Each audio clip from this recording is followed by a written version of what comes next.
Okay. Hey, it's Keith, coming back at you with my lunch, a little later in the day from my last video. Gonna do everything just in the order that I do it, show you how quick it is, you know, when you're just doing your food spontaneously and not sitting there with a recipe and a list of stuff. So anyways, first thing we're gonna do is drain off the buckwheat. It only needs to soak for about 2 hours is all. Pink goo is already on there. I'll show you how I take care of that. Just like this. Buckwheat goes just in like that. A little bit of it left behind. Get my water.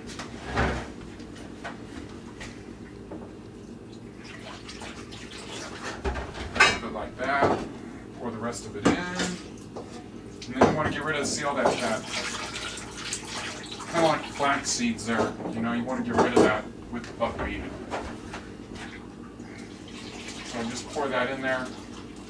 And then you want to let that stuff sprout. It's actually ready to eat right now, but if you want it to get more food yield, you want to let it sprout for a couple days. I'm going to throw a handful of this into my, maybe I'll just let it sprout. This is what you do here. And when all that goo's off, that water will run so it's not so viscous anyways, and you throw all that away. And then I just take that and put it in the jar like that. And up in the window it goes. Okay, I'm going to get on with starting to make my soup. I'm going to show you one more time how to open up a coconut. I'm probably going to show you a lot more. Since I found this deal on these young Thai coconuts. They're $1.39 at Staters. I bought 7 of them. I've got down to 4 of them, like 2 of them last night. Man, these are so good. Anyways, this is how you open a young Thai coconut again, one more time. Just doing it quick to show you how easy it is. You know, I've seen a lot of people do this, and it looks very dangerous. I myself am deadly afraid of knives, so if I can do this, anybody can do this. So, I think I was killed with a knife in a past life, maybe in a sword fight or something like that. So, there we go with that. And you just look for that sweet spot. It's probably that one right there. You just go in, get your hand out of the way down low.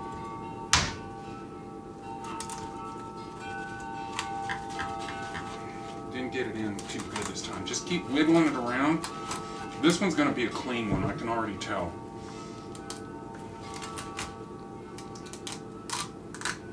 Beautiful. Beautiful. That's the way it's supposed to look. No crap water right there, no spillage, no nothing. Okay, I'm going to bring the blender on over here. Anyways, I've been fasting for 14 days, so, and I'm basically, God, I brought that book. I'm following the protocol of Jub's Living on Life Force. There's a 14-day fast in here. I've been following the protocol on that, and basically I'm fasting on blended food. I've already done gallbladder cleanse and the liver flushes and the stuff that's in there. I'm feeling like I want to take this fast on for a long time.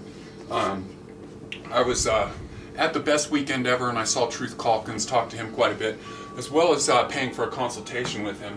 And I'd already planned on taking this fast longer than 14 days, and he told me he's been on a similar fast for months, which I was kind of feeling like what I wanted to do as well. And as it stands right now, I had a massive headache yesterday, right here in the left part of the frontal lobe, and I was told by my herbalist iridologist that that's usually when you're getting a toxin release. That's where it hurts, right there, is right in the front. So anyways, I'm going to scrape this coconut out. The flesh is pretty thick on this one.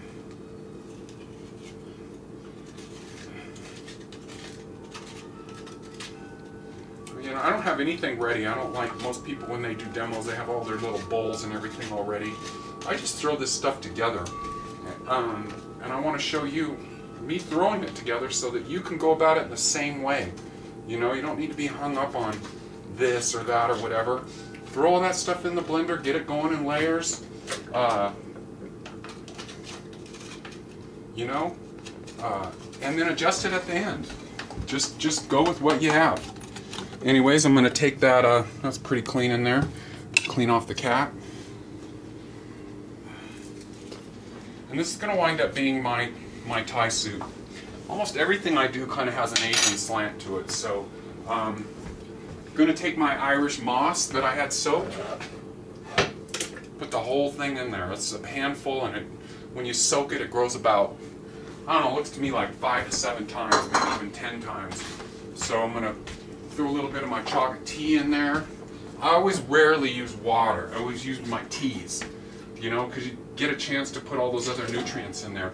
And I want to go ahead and do a pre-blend on this because that Irish moss can have a tendency to have little bits of stuff floating around in it. So I'm going to let that go for a little while, and I'm going to get some of my other stuff ready. Celery, I always use celery. It's got a little bit there. I'm going to get the whole thing in there. Celery is very hydrating, and it's got a little bit of a salt quality to it as well as spice. I use it in everything. Dandelion greens.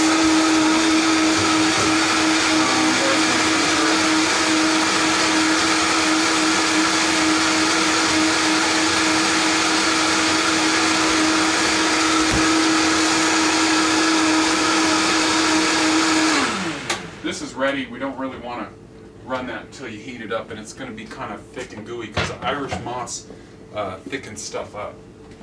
So anyways, I'm going to get this out of the way. Next thing we want to do is get the ginger in there and get it blending a little bit ahead of everything else, because the ginger has a tendency to kind of have a fibrous quality to it. So if you don't get it properly blended. And that's not so important if you're not fasting, but I'm fasting and I don't want any little particles of stuff in there. I want it all very well blended up. So going to do that. Going to get some garlic in there. Skin and all. If you have a Vitamix, definitely want to go with the skin and all. Just throw it in there. The Vitamix will break it all up. The skin is really good for you. Gonna make this one a little bit garlicky.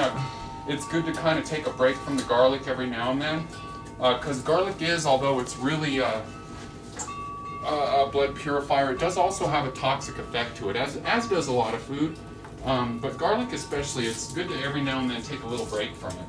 So, gonna get in there and whiz that up one more time to make sure all those fibers and all that stuff in there that I put in there that's loose is well broke up.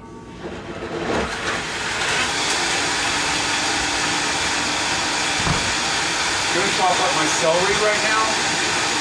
Just go ahead and break it, kind of coarse chop it. Just to give you an idea of how your body changes, I used to hate celery. I always hated it when I was a kid. And I've been a raw fooder for 24 years. I all of a sudden just started liking it, and now it's my favorite thing. I use it over everything. Anyways, that's going to be this next blend we're going to do is pretty much going to be the last one. So just go ahead and throw all the celery in there. I think I forgot to get my cilantro.